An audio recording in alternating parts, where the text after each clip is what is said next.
ওগো আল্লাহ, ওগো মালিক, তুমি ছাড়া তো আমাদের আর কেউ নাই, তুমি ছাড়া তো আমার আর কেউ নাই। আল্লাহ গো, তুমি যদি মাফ না করো কে আমাকে মাফ করবে? তুমি যদি মাফ না করো কে আমাকে মাফ করবে? তুমি যদি আমাকে মাফ করো তাহলে তোমার কোনো দিকে কমবে না, তুমি যদি আমাকে মাফ না করো তোমার কোনো দিকে বাড়বে না। আল্লাহ গো, তুমি আমাকে মাফ করে দাও। সারাটা জীবন অন্যায় কাজ করেছি, সারাটা জীবন নাফরমানি করেছি, আমার কাছে কালেমার দাওয়াত কম আসে নাই, আমার কাছে কালেমার দাওয়াত কম আসে নাই, আমাকে লোকেরা কম বোঝায় নাই। ওগো আল্লাহ, তুমি আমাকে মাফ করে দাও। মাফ না করলে কোথায় যাব, কার কাছে যাব?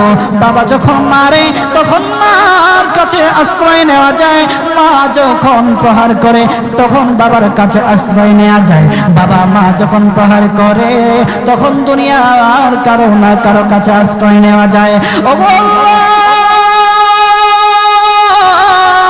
ওগো মালিক, তুমি যদি আমাকে মারো, তুমি যদি আমাকে আযাব দাও, ওগো আল্লাহ, কার কাছে যাব, কার কাছে গিয়া মাফ চাইবো? ওগো আল্লাহ, মেহেরবানি করে মাফ করে দাও। এইরকম কান্না করতেছে, কান্না করতেছে, চোখের পানি তার এমন ভাবে পড়তেছে, দাড়ি ভিজতেছে, দাড়ি ভিজে জমিনের মধ্যে চোখের পানি পড়তেছে, কান্না করতেছে। বান্দাটা কান্না করতে করতে করতে করতে আমার আল্লাহর কাছে এমন গ্রহণযোগ্যতা অর্জন করেছে, মহান আল্লাহ রাব্বুল আলামিন তার ডাকে সাড়া দিয়া তার জিন্দেগির সব গুনাহ মাফ করে দিয়েছেন।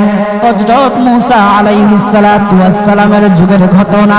একজন বড় পাপিষ্ঠ ছিল, জীবনে এমন কোন গুনাহ নাই যে গুনাহ সে করে নাই। তার গুনার প্রতি অতিষ্ঠ হইয়া, মানুষ তার গুনার প্রতি অতিষ্ঠ হইয়া গ্রামের লোকেরা তাকে হাত পা বেঁধে জঙ্গলের মধ্যে ফেলে দিয়ে আসে। জঙ্গলের মধ্যে থাকতে থাকে কিছুদিন থাকার পর মালাকুল মউত যখন তার সামনে এসে উপস্থিত, এর আগ মুহূর্তে সে বান্দা আল্লাহর কাছে ডেকে ডেকে বলতেছে, ওগো মালিক, তুমি ছাড়া তো আমাদের আর কেউ নাই, তুমি ছাড়া তো আমার আর কেউ নাই। আল্লাহ গো, তুমি যদি মাফ না করো কে আমাকে মাফ করবে? তুমি যদি মাফ না করো কে আমাকে মাফ করবে? তুমি যদি আমাকে মাফ করো তাহলে তোমার কোনো দিকে কমবে না, তুমি যদি আমাকে মাফ না করো তোমার কোনো দিকে বাড়বে না। আল্লাহ গো, তুমি আমাকে মাফ করে দাও। সারাটা জীবন অন্যায় কাজ করেছি, সারাটা জীবন নাফরমানি করেছি, আমার কাছে কালেমার দাওয়াত কম আসে নাই, আমার কাছে কালেমার দাওয়াত কম আসে নাই, আমাকে লোকেরা কম বোঝায় নাই। ওগো আল্লাহ, তুমি আমাকে মাফ করে দাও। মাফ না করলে কোথায় যাব, কার কাছে যাব? বাবা যখন মারে তখন মার কাছে আশ্রয় নেওয়া যায়, মা যখন প্রহার করে তখন বাবার কাছে আশ্রয় নেওয়া যায়, বাবা মা যখন প্রহার করে তখন দুনিয়ার কারো না কারো কাছে আশ্রয় নেওয়া যায়। ওগো আল্লাহ, ওগো মালিক, তুমি যদি আমাকে মারো, তুমি যদি আমাকে আযাব দাও, ওগো আল্লাহ, কার কাছে যাব, কার কাছে গিয়া মাফ চাইবো? ওগো আল্লাহ, মেহেরবানি করে মাফ করে দাও। এইরকম কান্না করতেছে, কান্না করতেছে, চোখের পানি তার এমন ভাবে পড়তেছে, দাড়ি ভিজতেছে, দাড়ি ভিজে জমিনের মধ্যে চোখের পানি পড়তেছে, কান্না করতেছে। বান্দাটা কান্না করতে করতে করতে করতে আমার আল্লাহর কাছে এমন গ্রহণযোগ্যতা অর্জন করেছে, মহান আল্লাহ রাব্বুল আলামিন তার ডাকে সাড়া দিয়া তার জিন্দেগির সব গুনাহ মাফ করে দিয়েছেন। ওই বান্দাটা তাওবা করতে করতে করতে করতে হঠাৎ ইন্তেকাল করে। ইন্তেকাল হওয়ার পরে হযরত মূসা আলাইহিস সালাতু ওয়াস সালামকে মহান আল্লাহ বলে দিতেছে পয়গম্বর মূসা, ও দুস্থ, দেখো অমুক জঙ্গলে আমার একটা পাগলা আশেক, আমার পাগলা একটা আশেক মারা গেছে, ওই আশেকটার জানাজা তুমি পড়াও, দাফন কাফনের ব্যবস্থা করো। ও মূসা, আর তুমি একটা ঘোষণা দিয়ে বলে দাও, একটা ঘোষণা দিয়ে দাও মূসা রে, ও মূসা, তুমি ঘোষণা দিয়ে বলে দাও যে আমার এই বান্দার জানাজার নামাজ অংশগ্রহণ করবে, মহান আল্লাহ তার জীবনের সব গুনাহ মাফ করে দিবে। আল্লাহু আকবার। আরো জোরে বলেন না আল্লাহু আকবার, আরো জোরে বলেন আল্লাহু আকবার। হাত উঠায়া বলেন আল্লাহু আকবার, আল্লাহু আকবার। মুসলমান বাবাজি, গভীর মনোযোগ। হযরত মূসা আলাইহিস সালাতু ওয়াস সালাম একটা পাহাড়ের উপরে উঠলেন। পাহাড়ের উপরে ওঠার পর তখন ডেকে ডেকে বলতেছে, ও উম্মতেরা রে, আমার উম্মতেরা শোনো, আল্লাহ রাব্বুল আলামিন একটা সুসংবাদ দিয়ে দিয়েছে। আমার আল্লাহ রাব্বুল আলামিনের একটা আশিক, একটা ওই অমুক জঙ্গলের মধ্যে মারা গেছে, ওই পাগলা আশিকের জানাজার নামাজ অংশগ্রহণ করো। যদি জানাজার নামাজ পড়ো, তখন আমার আল্লাহ তোমাদের জীবনের সব গুনাহগুলি মাফ করে দেবে।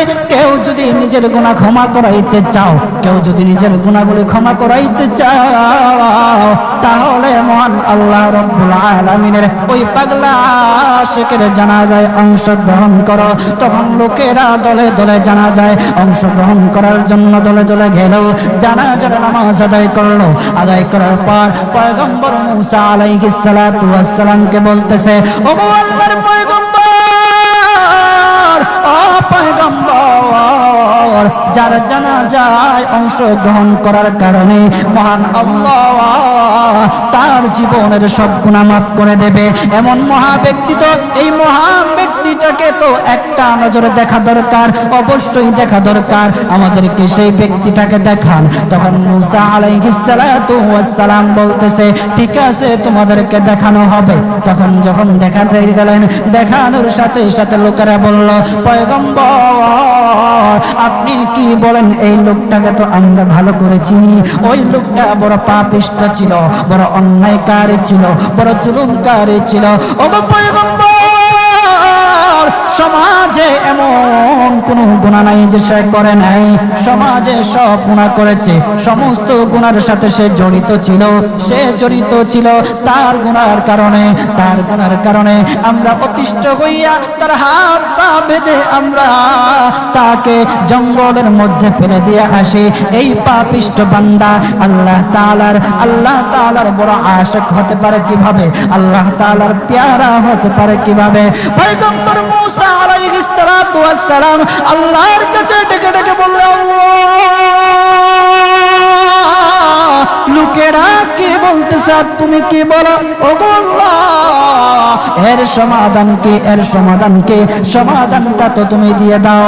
আল্লাহ রাব্বুল আলামিন পয়গম্বর মূসা আলাইহিস সালাতু ওয়াস সালামকে সমাধান দিয়েছে। বলতেছে, ও মূসা, দুষ্ট রে, ও দুষ্ট, তারা যা কথা বলেছে, লোকেরা যে কথা বলেছে সত্য বলেছে, আমি আল্লাহ যা বলেছি তাও সত্য বলেছে। ও পয়গম্বর মূসা, তারা যা বলেছে সত্য বলেছে। ওই বান্দা বড় পাপিষ্ঠ ছিল, ওই বান্দা বড় অন্যায়কারী ছিল, কিন্তু শেষ বয়সে আইসা তার হাত পা যখন বেঁধে, তার হাত পা বেঁধে যখন লোকেরা জঙ্গলের মধ্যে ফেলে দিয়ে আসলো, তখন সে আমার কাছে এমন ভাবে কান্নাকাটি করা শুরু করে দিয়েছে, এমন ভাবে তওবা করা শুরু করে দিয়েছে। আমি আল্লাহ তাআলার এত দয়া, আমি আল্লাহ তার ডাকে সাড়া না দিয়ে পারলাম না, তার ডাকে সাড়া দিয়ে দিলাম। ও মূসা,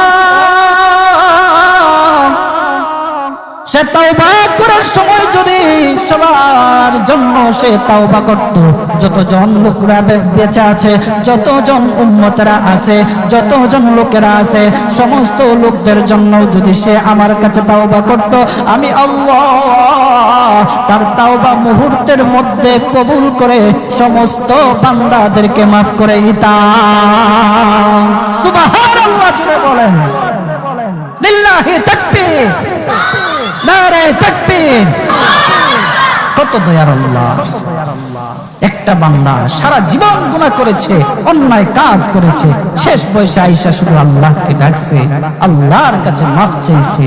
আমার আল্লাহ রব্বুল আলামিন তার পিছন দিকে আর তাকায় নাই, আমার আল্লাহ রব্বুল আলামিন তাকে মাফ করে দিয়েছে। সুবহানাল্লাহ। এখন যদি আপনারা মনে করেন এখন তো ইয়ং আছি, ওই দিন পরে তাওবা করে ভালো হয়ে যাবে, এই সুযোগ আপনি নাও পেতে পারেন। যাদেরকে বলা হয় যে কিছু লোক আছে আমাদের সমাজে, যদি ওদেরকে বলা হয় যে ভাই দাড়িটা একটু রাখেন না, নামাজটা একটু পড়েন না, একটু বয়স হোক, পোলা মাইয়া বড় হোক, দাড়ি রাইখা দিন, আছে না এরকম? আপনি কি বিশ্বাস করেন আপনার পোলা মাইয়া বড় হইব? সেই সুযোগ আপনি পাবেন? কতটুকু গ্যারান্টি আছে বলে? বাবার আগে ছেলে চলে যায়, ছেলের আগে বাবা চলে যায়, আবার নাতির আগে দাদাও চলে যায়, আর দাদার আগে নাতিও চলে যায়। ও বাজার, সময় নেই, সময় নেই। গভীর মন দিয়ে একটু চিন্তা করেন, চোখটা বন্ধ করেন।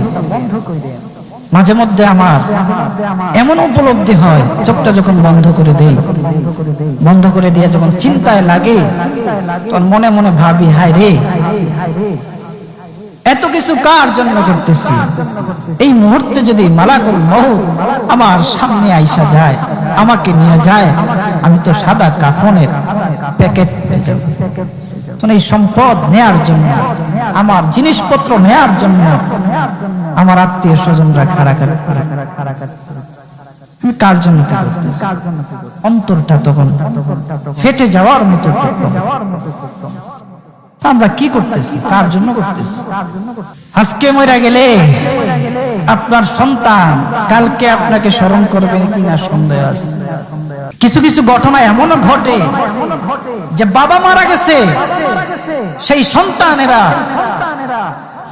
সম্পত্তি বন্টন করার জন্য বাবার লাশটা পর্যন্ত দাফন করতে দেয় না। আমাদের সমাজে এগুলো দেখা যায় না?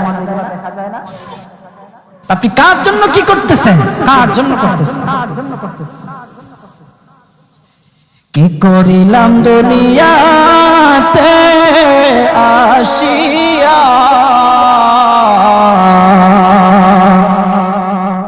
দেখো রে মন চিন্তা করে বসিয়া, বসে বসে চিন্তা করে কি করলাম দুনিয়া, কি করলাম। ও বাজার, এই জন্য আল্লাহ রাব্বুল আলামিনের কাছে মাফ চান, তাওবা করেন। আল্লাহ রাব্বুল আলামিন আপনার ডাকে সাড়া দেবে, আপনার তাওবা আল্লাহ রাব্বুল আলামিন কবুল করবে। বান্দা যত গুনাহ করুক না কেন, সব সময় আল্লাহ তাআলার রহমত তার পাশে আছে। এই জন্য বাজান, আমরা যারা আছি, আমরা আল্লাহর কাছে তাওবা করব তো ইনশাআল্লাহ। কথা বলেন না ইনশাআল্লাহ? বলেন, কিপটামি করেন কি লেগে? জোরে বলেন ইনশাআল্লাহ। নবীজি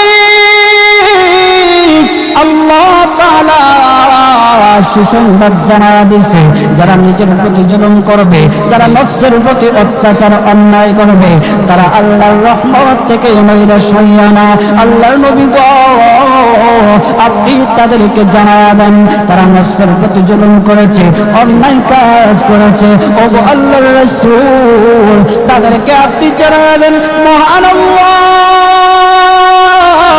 তারা যত বড় অন্যায় কাজ করুক না কেন, যত বড় নাফরমানি কাজ করুক না কেন, মহান আল্লাহ রব্বুল আলামিনের কাছে বান্দা চাইতে দেরি, মহান আল্লাহ তাদের ডাকে সাড়া দিতে দেরি না। মুসলমান বাবাজি গভীর মনোযোগ, ও মানিকগঞ্জের মুসলমান ভাইরা, উক্ত আয়াত আল্লাহ রব্বুল আলামিন আমরা যারা পাপিষ্ঠ আছি, আমরা যারা নফসের গোলামি করতে করতে, অন্যায় কাজ করতে করতে যারা নফসের প্রতি জুলুম করেছি, অন্যায় কাজ করেছি, আমাদের মতো যারা গুনাহগার আছে, আল্লাহ আমাদেরকে সান্ত্বনা দেওয়ার জন্য উক্ত আয়াতখানা নাযিল করেছেন। আল্লাহর নবী মুহাম্মদুর রাসূলুল্লাহ সাল্লাল্লাহু আলাইহি ওয়াসাল্লামের কাছে দুইজন ব্যক্তি আসলো, আয়েশা বলতেছে, হাবিব, আমি শুধু সারা জীবন শুধু মদ খেয়েছি, আমি অন্যায় কাজ করেছি, মদ খেয়েছি, সারা জীবন আমি মদের মধ্যবন্ত ছিলাম, ও নবীজি আমাকে কি আল্লাহ রাব্বুল আলামিন মাফ করবে? আমাকে কি আল্লাহ রাব্বুল আলামিন মাফ করে দেবে? আরেকজন ব্যক্তি বলতেছে, হাবিব, ওগো সরদার, ওগো আল্লাহর রাসূল, আমি সারাটা জীবন জিনার কাজে কাটাইলাম, নাফরমানি করলাম, অন্যায় কাজ করলাম, হাবিব আল্লাহ রব্বুল আলামিন কে আমাকে মাফ করবে? আল্লাহর রাসূল সাল্লাল্লাহু আলাইহি ওয়াসাল্লাম চোখ বন্ধ করে চিন্তায় পড়ে গেলেন, চোখ বন্ধ করে দিলেন। আল্লাহর নবী মুহাম্মদুর রাসূলুল্লাহ সাল্লাল্লাহু আলাইহি ওয়াসাল্লামের কাছে জিবরাইল আলাইহিস সালাতু ওয়াস সালাম আসলো। আয়েশা বলতেছে, ইয়া রাসূলুল্লাহ, নবী গো, নবীজি, আল্লাহ রাব্বুল আলামিনের পক্ষ থেকে আপনি সালাম গ্রহণ করুন। ওগো নবীজি, আপনার কাছে যে দুইজন ব্যক্তি এসেছে, আয়েশা বলতেছে, আল্লাহ কি তাদের দুইজনকে মাফ করবে? ওগো নবীজি শুনে নেন, ইয়া ইবাদিয়াল্লাযীনা আসরাফু আলা আনফুসিহিম লা তাকনাতু মির রাহমাতিল্লাহ ইন্নাল্লাহা ইয়াগফিরুয যুনুবা জামিআ ইন্নাহু হুয়াল গফুরুর রাহিম। ও নবীজি, আল্লাহ তাআলা সুসংবাদ জানায়া দিয়েছে, যারা নিজের প্রতি জুলুম করবে, যারা নফসের প্রতি অত্যাচার অন্যায় করবে, তারা আল্লাহর রহমত থেকে নৈরাশ হইয়া না। আল্লাহর নবী গো, আপনি তাদেরকে জানাবেন, তারা নফসের প্রতি জুলুম করেছে, অন্যায় কাজ করেছে, ও আল্লাহর রাসূল তাদেরকে আপনি জানাবেন, মহান আল্লাহ তারা যত বড় অন্যায় কাজ করুক না কেন, যত বড় নাফরমানি কাজ করুক না কেন, মহান আল্লাহ রব্বুল আলামিনের কাছে বান্দা চাইতে দেরি, মহান আল্লাহ তাদের ডাকে সাড়া দিতে দেরি না। আল্লাহ তুমি দয়ার সাগর, আল্লাহ তুমি দয়ার সাগর, রহমানুর রহিম, তোমার দয়াই পূর্ণ আমার সারা নিশিদিন। বলেন, তোমার দয়াই পূর্ণ আমার সারা নিশিদিন। তুমি মিঠাও সকল চাওয়া, দুদিন আগে পরে তোমার কাছেই সকল পাওয়া, সবই তোমার তরে। আল্লাহু আকবার, আরো জোরে বলেন আল্লাহু আকবার। তুমি মিটাও সকল চাওয়া, দুদিন আগে পরে তোমার কাছেই সকল পাওয়া, সবই তোমার তরে। তোমার পথে চললে সবাই, তোমার পথে চললে সবাই আসবে যে সুদিন। তোমার দয়ায় পূর্ণ আমার সারা নিশিদিন, বলেন তোমার দয়ায় পূর্ণ আমার সারা নিশিদিন। আল্লাহ তুমি দয়ার সাগর, আল্লাহ তুমি দয়ার সাগর, রহমানুর রহিম। তোমার দয়ায় পূর্ণ আমার সারা নিশিদিন, তোমার দয়ায় পূর্ণ আমার সারা নিশিদিন।